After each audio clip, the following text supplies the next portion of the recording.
മലപ്പുറം കൊണ്ടോട്ടിയിൽ നടു റോഡിലിരുന്ന കുഞ്ഞ് അത്ഭുതകരമായി രക്ഷപ്പെട്ട ദൃശ്യം നെഞ്ചിടിപ്പോടെയാണ് നമ്മൾ കണ്ടത്. കുഞ്ഞിനെ റോഡിൽ കണ്ടതോടെ എന്ത് ചെയ്യണമെന്നറിയാത്ത അവസ്ഥയിലായിരുന്നുവെന്ന് ഡ്രൈവർ രാമചന്ദ്രൻ 24-നോട് പറഞ്ഞു. മറ്റു വാഹനങ്ങൾ മറികടക്കാതിരിക്കാൻ ബസ് ക്രോസായി ഇട്ടതിനു ശേഷമാണ് കണ്ടക്ടർ നവാസ് കുഞ്ഞിനെ എടുത്ത് രക്ഷിതാക്കളെ ഏൽപ്പിച്ചത്. മലപ്പുറത്ത് നിന്ന് ഗോകുൽ കെ വേണുഗോപാൽ തയ്യാറാക്കിയ റിപ്പോർട്ടിലേക്ക്.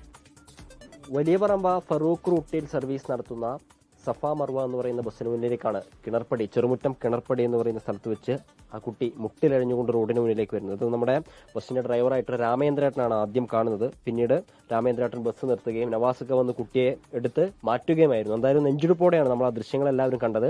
ആ കുട്ടി ദൈവാനുഗ്രഹം കൊണ്ട്, ഇവരുടെ ഇടപെടൽ കൊണ്ട് ആ കുട്ടി ഇപ്പോൾ അവരുടെ രക്ഷിതാക്കളുടെ കുടുംബത്തിന്റെ കൂടെയുണ്ട്. രാമേന്ദ്രേട്ടനും നവാസ്കെ നമ്മുടെ കൂടെ. എന്തോന്ന് ആ ഒരു നിമിഷത്തെ എങ്ങനെ ഓർത്തെടുക്കുന്നത്? ഓർത്തെടുക്കാൻ എനിക്ക് പിന്നെ പെട്ടെന്ന് സംസാരിക്കാൻ കഴിഞ്ഞിട്ടില്ല. ആ സംഭവം ഒരു കുട്ടി അത്രയും മുട്ടുത്തിയുന്ന ഒരു കുട്ടി ആയതുകൊണ്ട് എന്താ ഞാൻ ചെയ്യേണ്ടതെന്ന് എനിക്കറിയില്ല. ഞാൻ വണ്ടി ക്രോസ് അടിച്ചിട്ട്, ഇനി വണ്ടി ഇന്നെ പാസ് ചെയ്ത് വണ്ടി പോകണ്ട എന്നുള്ള നിലയ്ക്ക് ക്രോസ് അടിച്ചിട്ട് അതിൽ ഇവന് നമ്മളെ കണ്ടക്ട് ബാക്കിൽ കൂടെ വന്ന് ഞാൻ എൻ്റെ മുഖത്തേക്ക് നോക്കിയാൽ മാറി ഒരു കുട്ടി അതവിടെ മുന്നിൽ നവാസ്. അതിൻ്റെ ഇപ്പോൾ ഓടിച്ചെന്ന് കുട്ടിനെ കൈയോട് വാരി ഇപ്പം തോളിലിട്ട് ഇങ്ങോട്ട് കൊണ്ടുവന്നപ്പോൾ ആ വീട്ടിൽ നിന്ന് ഒരാളെ ഇറങ്ങി വന്ന് കുട്ടീനെ വാങ്ങുകയും ചെയ്തു. നമ്മൾ ഈ ബസ് പോകുന്ന റൂട്ട് ദൃശ്യങ്ങളിൽ കാണാം, നല്ല റോഡാണ്, നല്ല വേഗതയിൽ വണ്ടികൾ വരാൻ സാധ്യത. ആ സമയത്ത് വണ്ടി ഉണ്ടായിരുന്നോ? ഇല്ല, ആ സമയത്ത് ഒരു വണ്ടി വന്നില്ല. എപ്പോഴും വണ്ടി വരുന്നുള്ള നിലക്കാണ് ഞാൻ ഈ കുട്ടീനെ എന്തെങ്കിലും ചെയ്യണമല്ലോ എന്നുള്ള നിലക്കാണ് ഞാൻ വണ്ടി കുറച്ചും കൂടി കയറ്റിട്ട് എന്നെ പാസ് ചെയ്യുക വണ്ടിക്ക് ഒരു ചാൻസ് കൊടുക്കാതെ ഞാൻ നിർത്തിയത്. ദൂരത്ത് നിന്നേ കാണാൻ പറ്റുമായിരുന്നു. ആ സ്റ്റോപ്പിൽ നിന്ന് കുറച്ചും കൂടി കണ്ടപ്പോൾ തന്നെ ഞാൻ കാണുന്നുണ്ട്. കാരണം അവിടെ ഒരു വളവാണ്. ആ വളവിന് നമ്മൾ എങ്ങനെയായാലും ശ്രദ്ധിക്കും. നമുക്ക് കുറച്ചും കൂടി ഇങ്ങോട്ട് കൂട്ടിയെടുക്കാനുള്ള ഒരു പേസ് നോക്കിയിട്ടാണല്ലോ നമ്മൾ എടുക്കുള്ളൂ. അതിലൊരു കുട്ടി ഇങ്ങനെ മുട്ടുത്തി ചെയ്യുന്നതാണ് ഞാൻ കാണുന്നത്. അതോടുകൂടി ഇവനെ വണ്ടി ഞാൻ നിർത്തി. ഇതുള്ള യാത്രക്കാർ കുറച്ച് ലേഡീസ് ഉണ്ട്, അവരൊക്കെ അമേ ഒരു കുട്ടി എന്ന് പറഞ്ഞാൽ പോലും ആർക്കുന്നുണ്ട്. അതിൽ പിന്നെ നിർത്തി.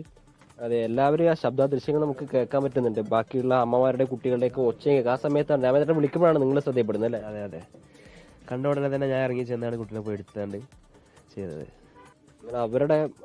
അവരോട് സംസാരിച്ചിരുന്നു? അവരെന്തെങ്കിലും പറഞ്ഞില്ല? അവരെ കൈമാറിയാണ്ട് ഞങ്ങൾ പോന്നൊക്കെയാണ്.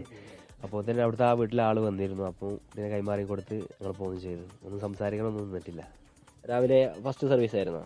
സെക്കൻഡ് ട്രിപ്പാണ് 8:25 എന്തായാലും നിങ്ങളുടെ കൃത്യമായിട്ടുള്ള ഇടപെടൽ കൊണ്ട് ആ സമയത്ത് ഒരു നല്ല റോഡാണ്, നമുക്ക് ആ ദൃശ്യങ്ങൾ കാണാൻ വേണ്ടി പറ്റും. ചെറിയ ചാറ്റൽ മഴയൊക്കെ ഉണ്ടായിരുന്നു. ചെറിപ്പായി വാഹനങ്ങൾ പോകേണ്ട ഒരു സമയമൊക്കെ ആയിരുന്നു, കാരണം ഓഫീസ് ടൈമാണ്. പക്ഷെ ആ സമയത്ത് ഈ ബസ്സും മറ്റൊരു സ്കൂട്ടിയുമാണ് നമുക്ക് ദൃശ്യങ്ങൾ കാണാൻ വേണ്ടി സാധിക്കുന്നത്.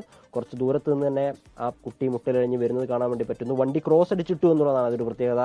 മറ്റു വാഹനങ്ങൾ മറികടന്ന് പോകാതിരിക്കാനുള്ള ഒരു ഇടപെടൽ കൂടി ആ സാഹചര്യത്തിൽ ഉണ്ടായി എന്നുള്ളതാണ്. എന്തായാലും ഇവരുടെ രണ്ടുപേരുടെയും ഇടപെടൽ കൊണ്ട് ആ കുട്ടി ഇപ്പോൾ കുടുംബത്തിന്റെ കൂടെയുണ്ട്. എല്ലാവരും, ആ നാട്ടുകാരും നമ്മളെല്ലാവരും നന്ദിയോട് കൂടിയിട്ടാണ് രാമേന്ദ്രേട്ടന്റെയും നവാസ്കയുടെയും ആ പേരിപ്പോൾ ഓർക്കുന്നത്.